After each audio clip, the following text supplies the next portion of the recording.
उनके दौरे हुकूमत में उन्होंने तो इतने इतने हिंदुओं सिखों को मुसलमान बना दिया, कलमा पढ़ा दिया। जब जादूगरों का जोर था, जब जादूगर थे, यानी दज्जाल के लोग बहुत ज्यादा थे, जादूगरी करते थे, शैतान थे, गुमराह हुई कौम, तो उनको सीधी रास्ते पे लेके आए। तो उनके मतलब बात करनी आज के दौर में, उनके मतलब भौंकना कुत्तों का काम है ना, तो कुत्तों का काम कुत्ता ही है ना भौंकना, तो भौंकते रहे। सलाम मिर्जा टूटी, ना मैं मुल्ला, ना मैं कारी, ना मैं हाजी, ना मैं व्यापारी, मैं हूं तिब्बे नबी का एक छोटा सिपाही, जिसने मिर्जा टूटी की सरेआम है बाबा कराई, इसको कहते हैं हकीम नजीर राई। चल मिर्जा टूटी पज, तेरे पीछे एक और वीडियो आई। तो बात रखें याद, मैं अपने तमाम औलिया कराम के ऊपर जो मोहब्बत और शफकत अपने दिल में जज्बा अकीदत रखते हैं, उनके लिए हमारे जितने भी औलिया कराम थे, उन्होंने नबी और अल्लाह को बहुत ज्यादा परवान चढ़ाया। फिर उस परवान चढ़ाने की अतायत में उनको जो इनाम मिला वो वलायत का मिला। वो वलायत का जो उनको इनाम मिला, उससे वली पैदा होता है। वो वली बनाया नहीं जाता। वली अल्लाह ताला और अल्लाह के रसूल में मोहब्बत जो पैदा करता है, जो बेलोस, जो दुनियादारी से अपना मकाम कट करता है और सीधा अपना जो तार है वो सीधा अल्लाह और अल्लाह के रसूल के रास्ते में डाल देता है, उसी के रास्ते में चल पड़ता है, फिर अल्लाह ताला उसको वलायत अता करता है। तो कोई वली नहीं बना सकता ऐसे, वो बकायदा सिग्नल मिलते हैं। सिग्नल मिलने के बाद सीना सीना बताया जाता है जी अब उसको बनाए। वो अहल है, उसने इबादत की है, उसने इबादत की है, उसने इबादत की है, उसने इबादत की है। शैतान ने कितनी इबादत की थी? शैतान ने कितनी इबादत की? सरदार था फरिश्तों का, सब फरिश्तों का सरदार था। एंड के पर लानत पड़ गई, तो आज तक लानत पड़ रही है।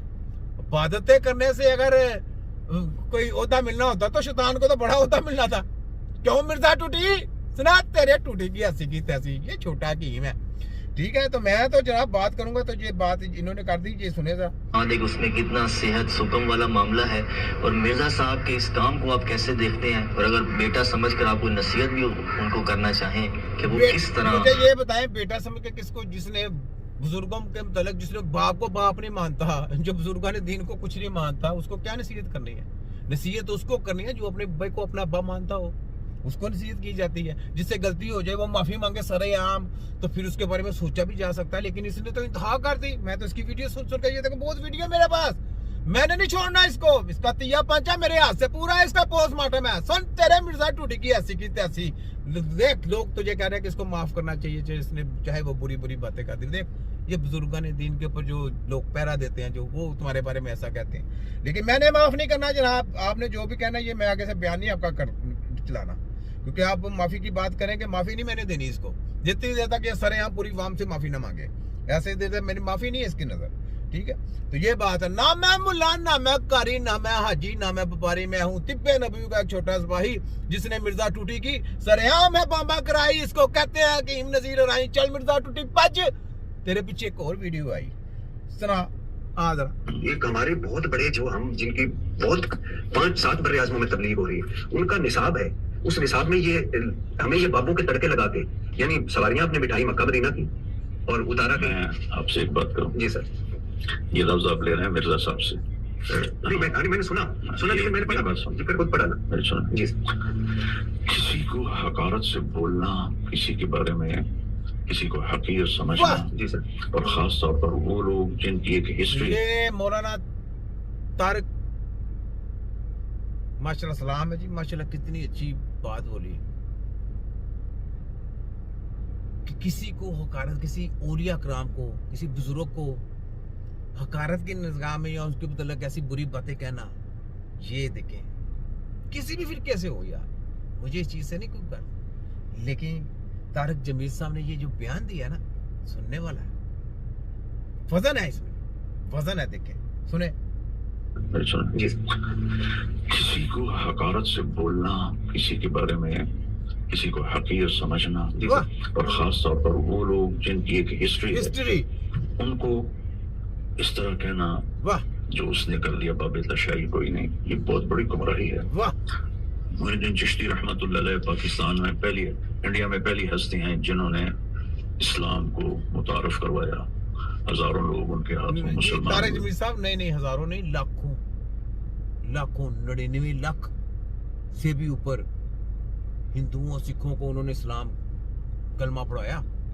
ठीक है, जरा पढ़े, जरा सच करें।